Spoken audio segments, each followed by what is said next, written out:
Welcome to the Nehemiah Entrepreneurship Community Podcast. I'm your host, Patrice Sagay. I'm here today with my good friend, Oz Hillman from Marketplace Leader. Oz, welcome to our podcast. Patrice, so great to be with you. It's been awesome reconnecting here lately. Yes, it has. Well, Oz, this is bittersweet today. We're going to have you on to talk about Nehemiah Week, but we have you to talk about this George Foreman situation. But here's the good news. That means we're going to have George Floyd. I keep saying George Foreman. George Floyd. That's right. That means we're going to have you twice. Well, so as all you know, we've been doing this series on our response to the George Floyd situation.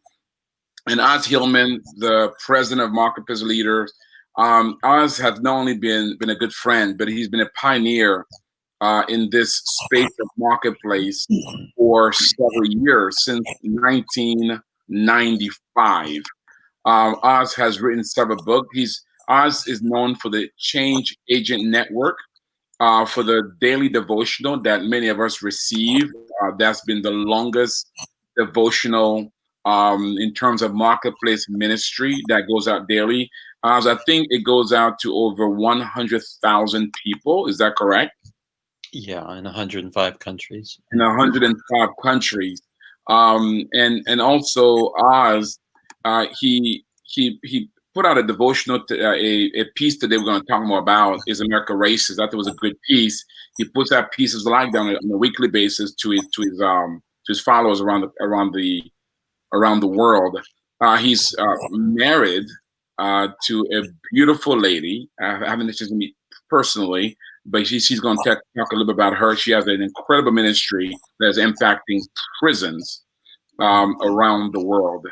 And the key to know about Oz is he has a unique passion for impacting the nation and the body of Christ around biblical worldview when it comes to marketplace and social issues.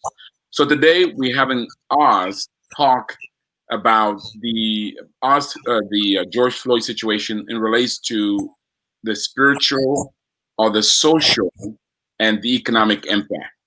And so let's go for it. Oz, you know what has happened around the country. What is your thoughts about this George Floyd situation and the response that we're seeing around the nation? Well, obviously, it's a horrible tragedy and injustice. But as I've sat and just thought about it, the thing that keeps coming back to me is that we're in a war. John 10:10 says Satan wants to steal, kill, and destroy from our lives. And it's not just that situation. He wants to kill every human being if he can. And there are a lot of different tools that he uses to come against mankind. And one of those tools is by dividing his people, dividing people in general, and abusing people. I mean, Satan likes to abuse people. And so when that spirit of racism gets involved, it can do such damage to, a culture, a people, a nation. And, obviously the response that we've seen to this is we hit a tipping point where the injustices rose to a level where it just impacted so many. And, obviously we've got to address that in a way that is productive and by not creating more problems. And so that was my initial reaction. Oz, it's interesting you talked about Satan and his trick and his plans to kill, steal, and destroy. It seems as Christian, we all know that at the end of the day, there's an enemy out there who's trying to destroy us and divide us. But yet, there are many Christians who still somehow want to blame somebody or want to point to racism as an attack on a people group or persons versus seeing the enemy behind that. So, what do you think about that? I mean, how do well-meaning Christians, or why do well-meaning Christians, though we know Satan is out there and we know his tricks, but yet we default to these either personal attacks or to making it about people versus recognize the real enemy? Well, I think it affects anybody who's been affected by that personally, by racism personally. It becomes obviously more personal and more hurtful to them. And so I think the emotions can become much more expressive around the issue. I was just thinking before we had this interview that, what would I do if somebody in my business, and let's say I have 100 employees and I had 2 employees that did some type of racist act that was harmful, that affected other people, what would I do with them? Well, I wouldn't shut the business down, but I would address those issues. I would address those people. I might even fire them. But, we don't, I think the danger in all of this is that we don't want to, in our attempt to solve a problem, which is a significant problem, that we don't want to create a larger problem. And I think that's the danger in any type of situation, that when something like this arises, that we have these knee-jerk reactions to that go beyond reason. And we just have to be careful with that we try to look at it for what it is, deal with it, and try to make something better and learn from it. Good. As you read our response, what were your thoughts in Nehemiah's response to the situation? Well, I thought your response was great. I thought that you handled it in a way that was respectful, uh, didn't dodge it, but also recognized 2 sides of the coin, and realized that we've got to be intentional about it. I think sometimes we tend to look at situations like this and say, oh, this will pass. But I do think it requires us to be intentional about solutions and trying to solve problems. And as I mentioned in my own article, I don't think that, in order to solve a problem, we really do have to look at it and look at the root causes of things, and not just look at the surface issues.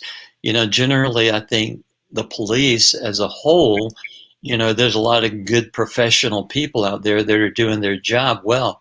But when a few bad eggs get in the mix, we got to be careful not to throw out the baby with the bathwater, but also address those issues. And I think you had a good balance in how you addressed it, and also, being intentional about, creating education and other ways of helping us bridge those things. And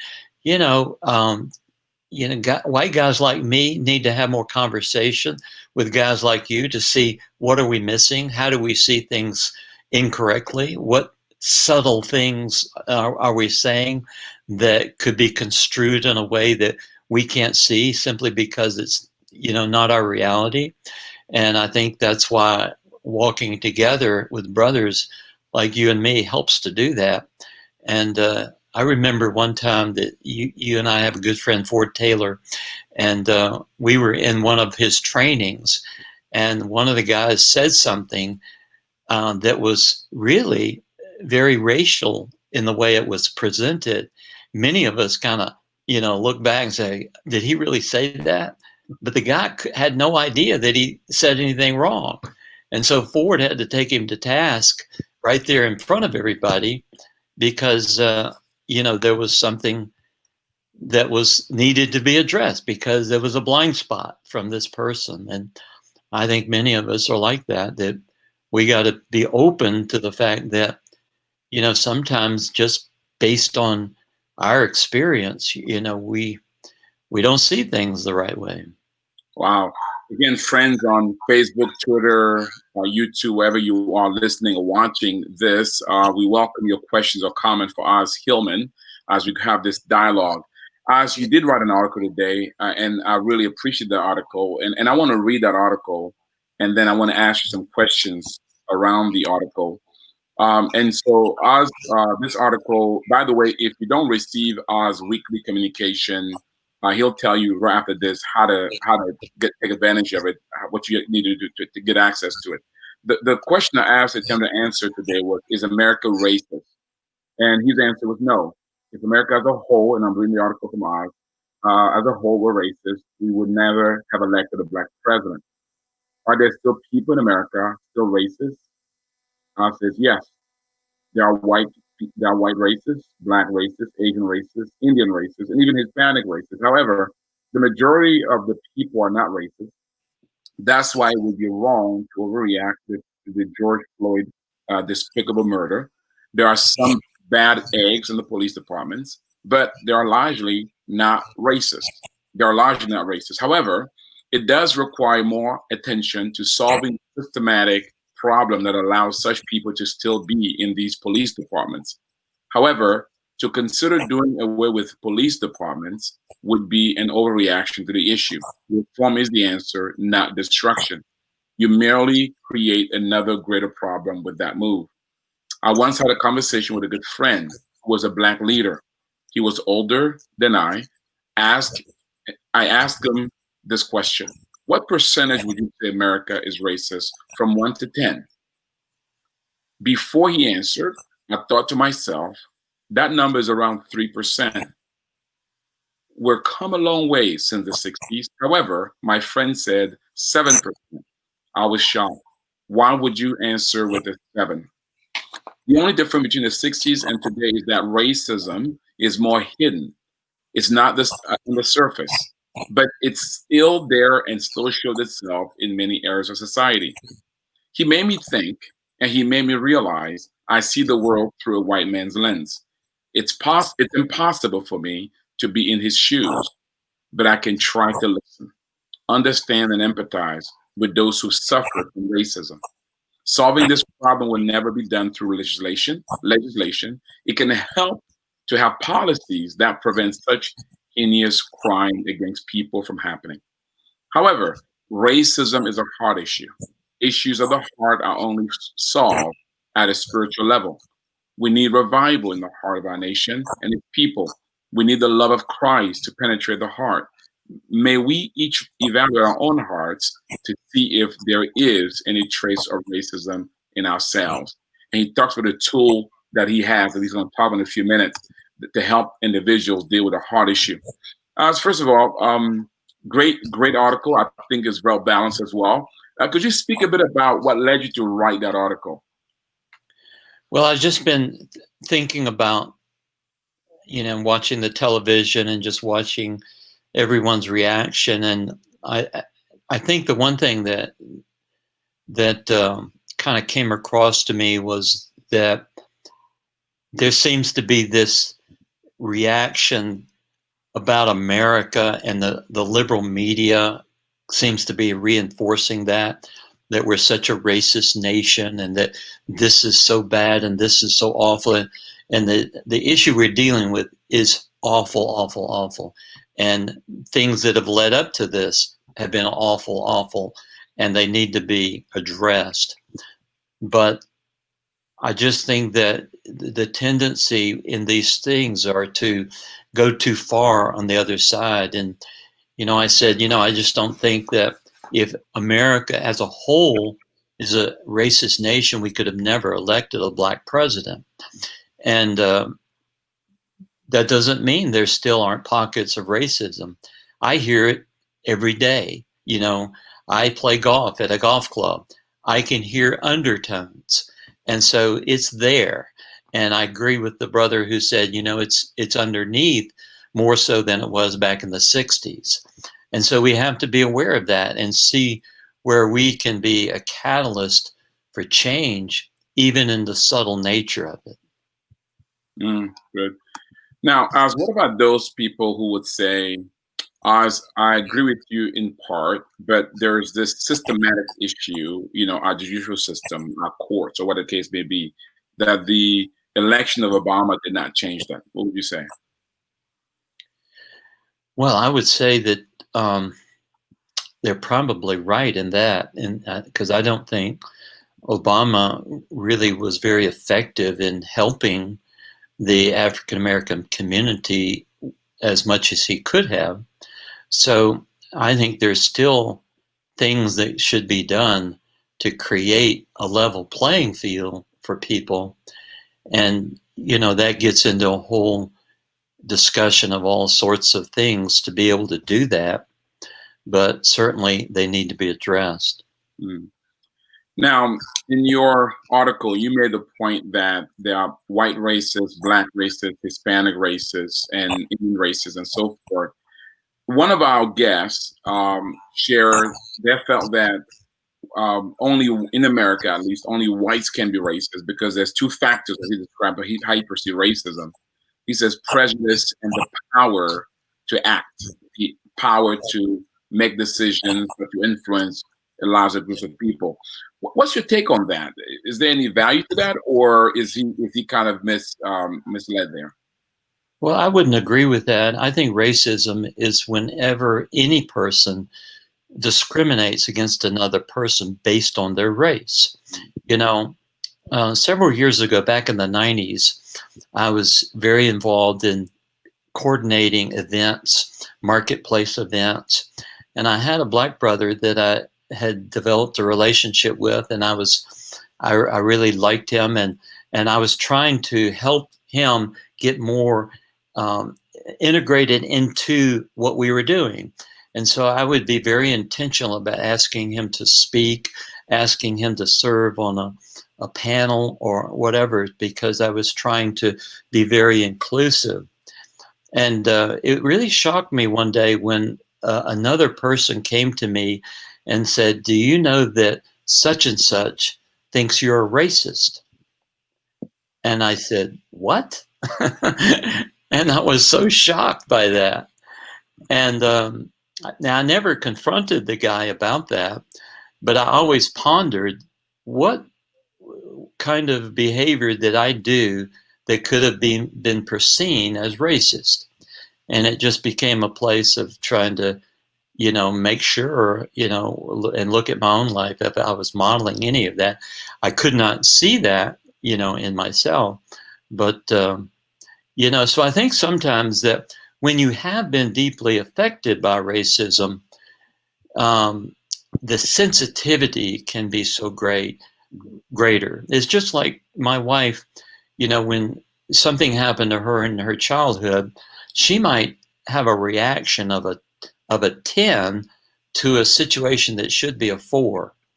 And I realize that when that happens, there's a wound and there's a hurt there that has not completely been healed. And so her reaction can be, greater than what a normal person's reaction might be. And so this happens not only in this issue, but many different issues in society. Mm.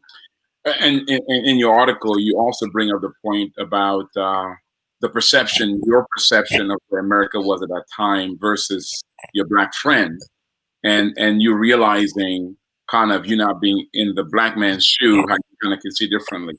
There's a term that's been going around called white privilege. Let's talk a little bit. I'm not sure you had a chance to hear, but um, Rush Limbaugh did an interview at the Breakfast Club, and should be the Breakfast Club and Rush Limbaugh. Those are two polar opposites. I watched that interview, and I really enjoyed it because it gave me the opportunity. I appreciated the fact that these two opposite groups. First, I admire Rush for going there and being willing to create dialogue. That's what we need. And then second, I invited Breakfast Club for inviting Rush and having a discussion. Within the discussion, there was a part where they disagreed, which was the idea of white privilege. And the people at Breakfast Club pointed the fact that there is white privilege, and then Rush says, "Well, you know what? I don't really see that." And he talked about it. What are your thoughts on that? Because that's a term that's being used around, and it's important for each of us to have a perception to really see it for what it is, or to understand how we can clarify our thoughts on that. What are your thoughts there? Well, certainly over the history of our nation, whites have had more privilege than Blacks simply because of racism. I think we can all agree on that. The question is, where are we in that quotient? Are we Have we made significant progress? Are we still way off in that? And I'm not really good at evaluating that because I haven't seen all the data around that. But, privilege comes in two ways also. If I'm going to hire somebody simply because of the color of their skin, what is that? That can go the other way, and versus being qualified for a position. So we get into that area that has, kind of moves around the dial on, okay, what is privilege on that situation and what is it on this situation? So I'm probably not a great person to give feedback on that, but I do think that it's certainly something that has to be looked at real hard because of the history of our nation. Yeah, yeah. I was having a discussion with my family. One of the things that we kind of talked about was the danger, though we understand the rationale and that you just talked about the history, the danger of the term could be where we now reinforce the idea that one group of people have it better than another group of people, and thus create a potential excuse or even a sense of I'm less than by another group. What are your thoughts there about the danger of what that term, though it may be well intended, could actually be more destructive in the long term? Well, all you have to do is look at South Africa. Mm. South Africa did exactly that situation where they were going to so pay back the white class for what they did that they put, the black community over everything. And many of them were just not qualified to be in certain positions. But it was just a kind of a complete, overhaul to just do it because they owed them. It was something that they deserved it.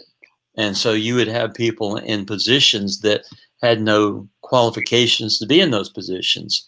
But because of what had happened in the country and the abuses and the pain that had been caused, it caused people to do things that, in the long term weren't actually good for the nation. Mm. Let's talk about the heart. One thing you point in your article is that it's a matter of the heart, that legislation can be helpful, but at the end of the day, we've got to work with the hearts of people. Could you elaborate on that? Well, I have a real heart for culture change in America, and I've been looking at the nation and how we've, decade after decade, we have seen the deterioration of the spiritual foundations of our country.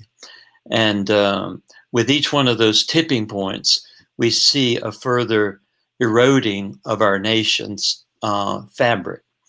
And I believe that's why we're seeing a lot of the things we're seeing with the rise of socialism, with the rise of so many things that are not rooted in the Judeo-Christian foundations of our nation. And so I think that, all Team, we lost Oz audio, or did you lose mine? Give us a few minutes, guys. We're having a little technical difficulties. yeah, But I okay, think I'm there back. you go. I'm Go not ahead. sure what happened there. But anyway, what I was saying is that in Deuteronomy 8, the Bible is very clear about blessed nations and cursed nations. And he says, if you're obedient to the Lord in these areas, you'll be blessed. You'll receive this, this, and this. If you disobey the Lord and do not follow his ways, you'll be cursed in the land. And we can see a lot of that beginning to surface in our country.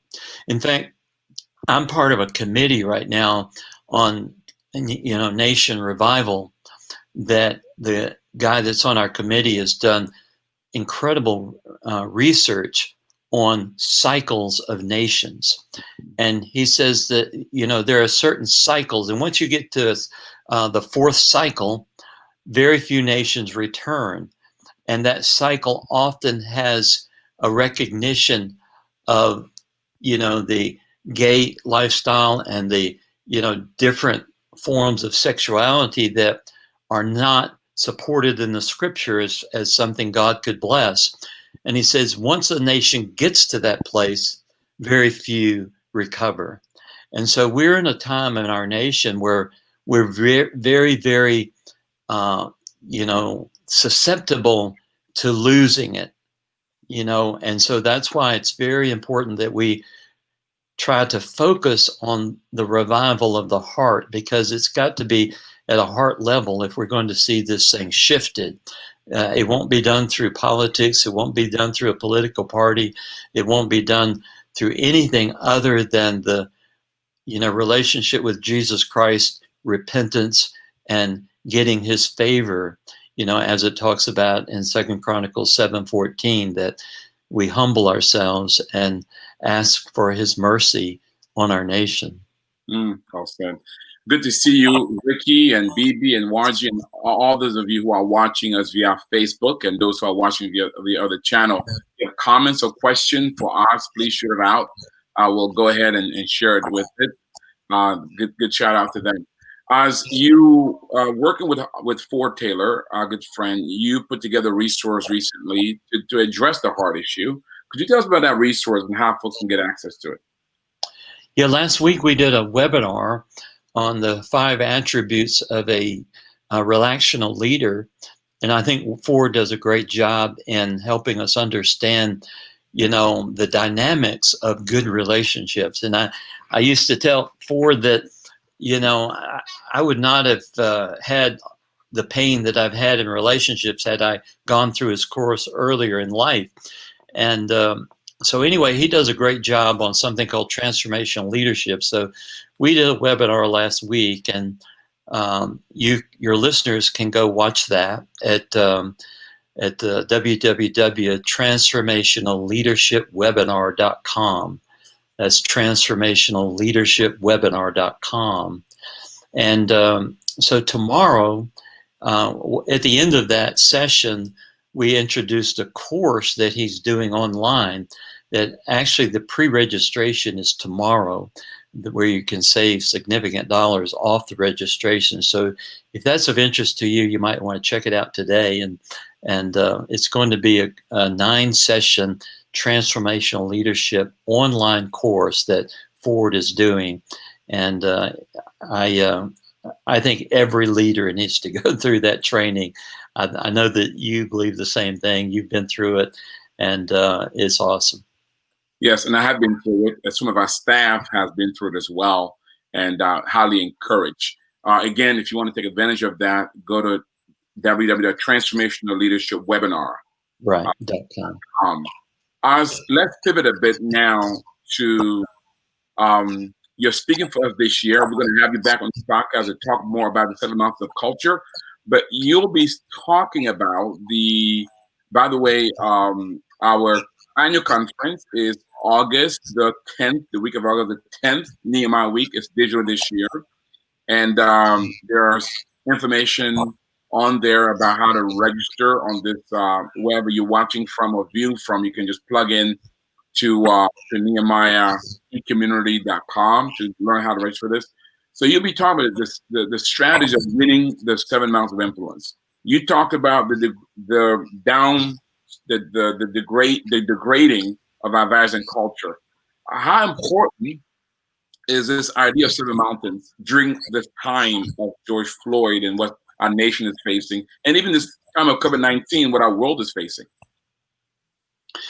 Well, the 7 mountains of culture are 7 areas in our culture that most define the culture.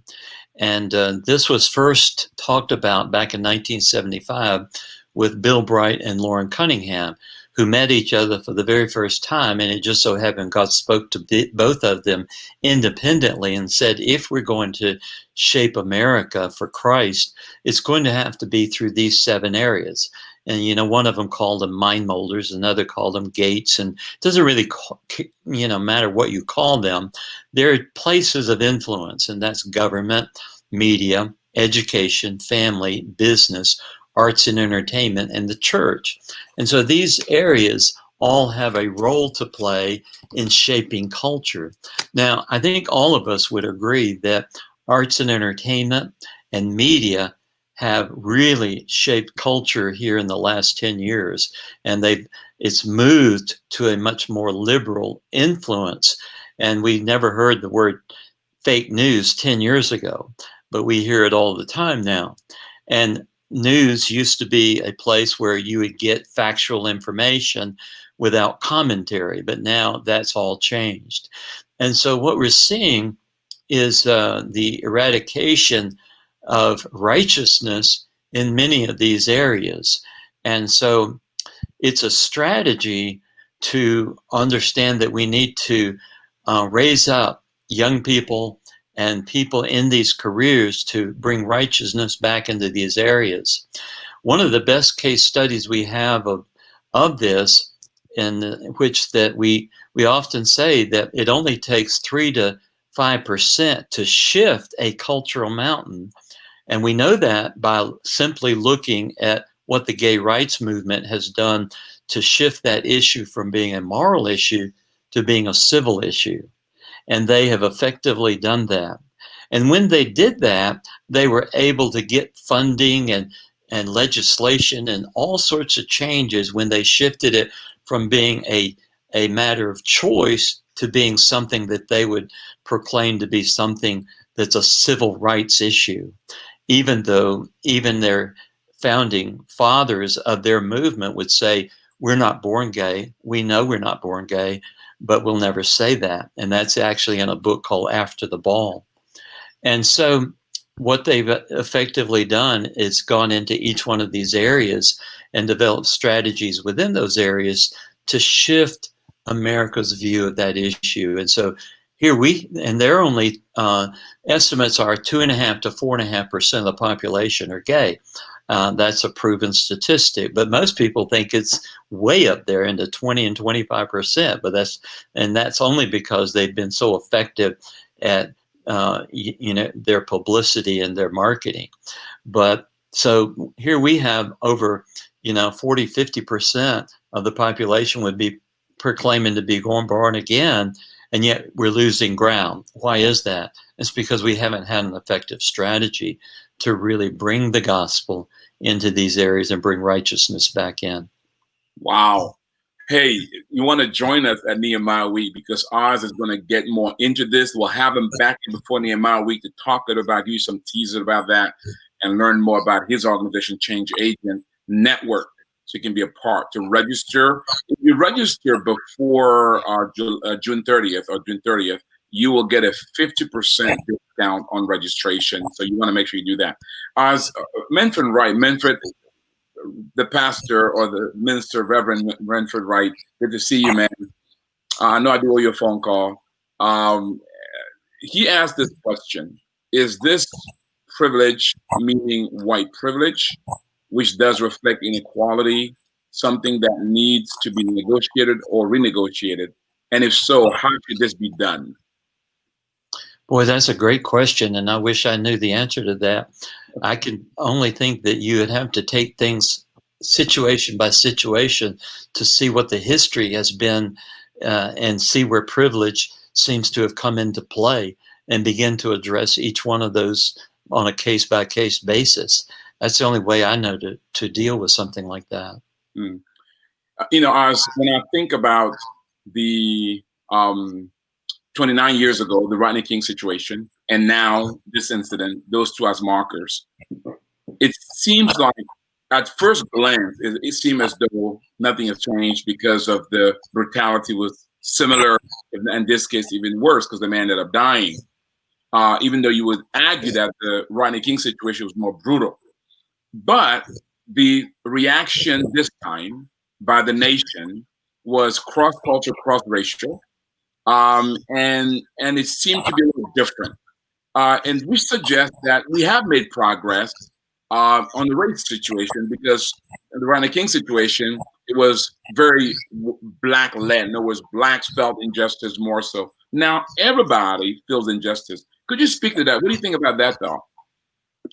Yeah, what strikes me about all of this is that what it reveals is that let's isolate it to police departments. Obviously, police departments have not done the kind of job that they need to do to help them understand racism and how it affects them as officers and how it affects an entire police department. And so to me, there has to be some very intentional training programs within police departments to address the issue and to surface it and get to the root causes of these things. You know, it would be interesting to look at every person who's was part of the racist problem, you know, that have actually committed acts, what their history was. How did that come about in their life? You know, I think that, you know, as much as it's got to be a spiritual problem, I think as a whole, as a nation, but within a police department, I would think there's got to be some programs that could be implemented in there to really get to the root of some of these things, to, you know, really find some change there. Yeah, yeah. Because that change has definitely happened in the country, even though we don't, the police department doesn't reflect it right now. And it'd be interesting to see statistics, whether it's worse or better, even within the police departments around the nation, right? In other words, is it more or less, so we can kind of see the progression? Because I think the mood of the nation suggests that more blacks and whites are appalled together. I haven't heard anybody that try to justify the situation at all. Here's what Mwambi said, and Mwambi, I believe, is from Kenya. She said, "Watch it." So there's a movement around the world that has been sparked by this situation. She said, watching what has been going on from an entire different country is completely heartbreaking. But not being physically there only allows me to comment from a spectator seat. George Floyd's murder is reported to have representatives from different races: black, Hispanic, Asians, and white, which begs the question on whether or not this is racism, a racism issue, or violence, misuse of power issue. I think it's beautiful that black and white men and women are fighting for something, you know. So, what are your thoughts about Member's point? I mean, because when you look at the hierarchy of the police department in said city or country, a state, it's not all whites. Yeah, I mean, I think he's right. You know, it's an issue of, you know, it's such a difficult thing when you look at what a policeman's supposed to do, you know, and they're trained to really keep order and so forth, and they're trained to really get in there and fight and keep the order and do whatever's necessary to protect the public. But when it goes bad, it can really go bad, you know. And so, gosh, I don't know the answer to that. It just seems like it's got to, the level of training is going to have to go up several levels in police departments to find the balance that's right on this. Awesome. Well, guys, we are actually going to we scheduled a police officer that we're going to be interviewing in the next several days, so we can hear a police perspective. We've asked for a white police officer as well as a black police officer, so we can hear different perspectives, different angles. With all that's happened, again, I want to just thank you guys for making the comments, questions, those who are watching or listening, wherever you are. We appreciate your comments and questions. As we wrap up here, Oz, do you have any more hope? Do you have hope for our nation, our world? Why not? You know, I think that we need revival in our nation. We need to have a level of God's touch on the people of our nation that we haven't seen in a while. And I'm hopeful that that can happen. I do see a remnant in America that's fighting for our nation. And when I look at some of the types of things in politics that are showing up that people are proposing, it reminds me of when God said that I'm going to give leanness in your soul and you're going to have a reprobate mind. Whenever people begin to move away from God, they no longer have the ability to use wisdom and discernment, and they make very poor choices. And I'm afraid we're seeing more and more of that in our nation among leaders that get into power. And you see that among many of the mayors in our nation today, making choices that simply are beyond common sense. And I think that's what happens when we begin to walk away from the values and righteousness that God calls for in what a godly nation is to be. So my hope and prayer is that God will have mercy on us and that we can humble ourselves and ask for him to fight on our behalf. I was just reading in 2 Chronicles 20 yesterday morning about how God responds to a leader whenever he humbles himself and asks for God's mercy. In that situation, God came through and he fought his enemies and they were restored. And so I pray that same thing for us. Wow, well said. As somebody's listening right now around the world, and they're asking the question themselves, what's my first step towards heart transformation, towards being a part of the solution, being a part of the process? What advice would you give them? Yeah. I'm sorry, I was reading a comment over here from one of our persons. Can you repeat that? Yeah. Well, let's go to that comment first. Now, Cassandra, how are you going to interrupt the closing of the show? But let's do it. All right. So here's what Cassandra asked. Cassandra, thank you for watching. Thank you for being with us. I don't believe racism is going to just go away. It is in the DNA of those who carry it out. They pass it on to their children. We've had a time when this was prevalent for a minute. This was prevalent for a minute. But those persons die and their offspring spring up. What are your thoughts there?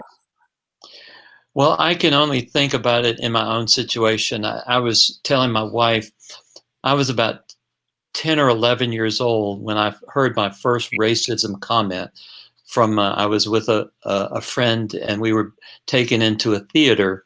And I grew up in South Carolina, a very southern city. And of course, racism was very prominent there in the 60s.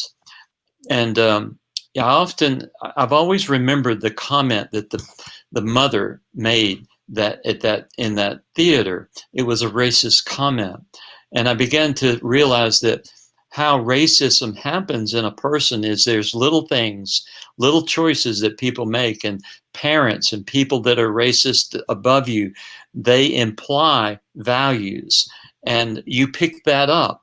So as you get to an adult and you finally realize, well, that's wrong. How do you change that? It takes a mindset and an intentional mindset to acknowledge that that's wrong. And then you need to repent yourself and then ask God to help you see the world the way he sees them and sees his children the way he sees them. And, to the average person, that's just logical reasoning. But we need to realize that it's not logical reasoning. That stain came to us somehow. And we need to realize that it's an anti-Christ spirit that's against humanity, and that we have to recognize it and intentionally turn from that and really turn toward righteousness and love people the way God loves them. Wow, well said. Well, Oz, thank you so much. We're going to close there.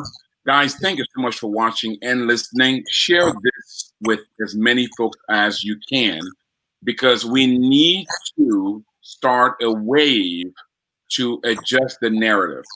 Because right now, the media's narrative is that America is broken permanently.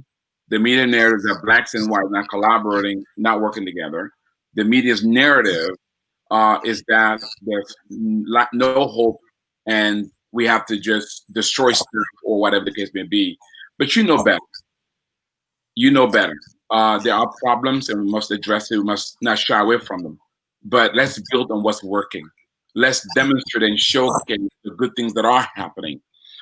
Don't allow the media narrative to become your reality, but rather let your reality, and particularly your reality is a post-racial one, if your reality is positive, share that reality so that others can be encouraged by it, because we go nowhere by destroying each other.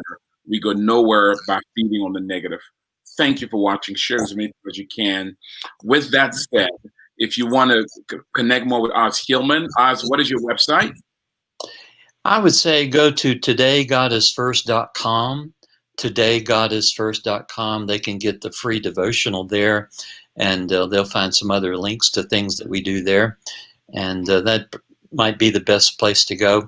I might also mention that we give a free resource to your listeners, a resource I think will help a lot of people, called a Biblical Worker Self-Assessment. It's a 50-question self-assessment tool. And if they go to freebiblicalworker.com, that's freebiblicalworker.com, they can download that for free. It's a $25 resource in our bookstore. They can get it for free, and it has all the answers in the back of it, so you can see the scriptures, and it's a true-false self-assessment, what you would do in workplace situations. So great for your Nehemiah partners. Awesome.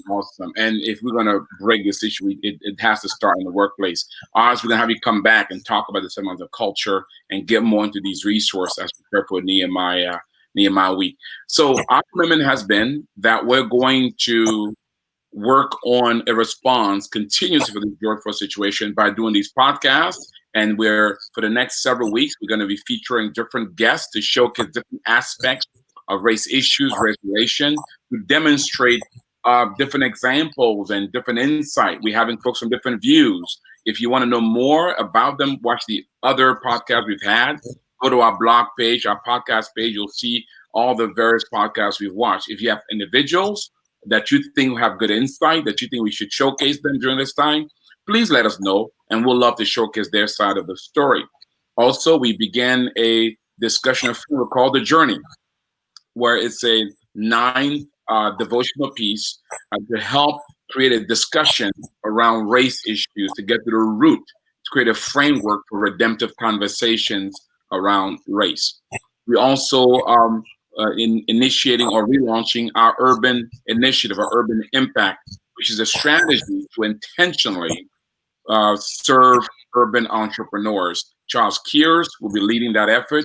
We'll be telling you more about it as we evolve. And then, of course, we want to partner with other urban leaders to be able to super serve the urban community. That is our commitment to you. In the next several days or weeks, we'll be talking more about it as we roll out this urban initiative and particularly address this issue. We want to provide a counter narrative to what the media is providing. With that said, let me leave you with this. May the Lord bless you. And may the Lord enable you to steward those talents that He's placed under your care, and to steward them in such a way that one day you may hear those wonderful words, "Well done, good and faithful servant. You've been faithful over a few things. He'll make you rule over much." God bless you. Oz, thank you again. Thank you, Patrice. God bless. Take care.